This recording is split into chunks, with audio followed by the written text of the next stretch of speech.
तो दोस्तों अस्सलाम वालेकुम। मैं एक छोटी सी वीडियो कर रहा हूँ। आप देख सकते हैं मेरे छोटे मुर्गियों के बच्चे, आप देख सकते हैं।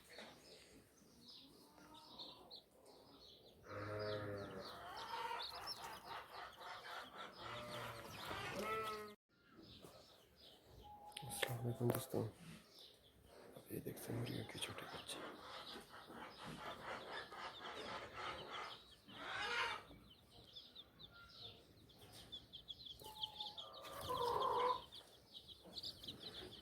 जैसे मुर्गियों का जाल जैसा। और ये देख सकते हैं इसके अंदर क्या है।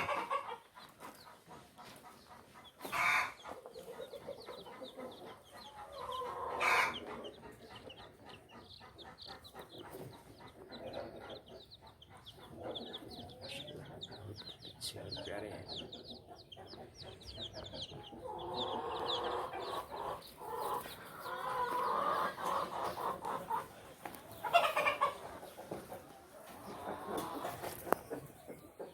मुर्गा है।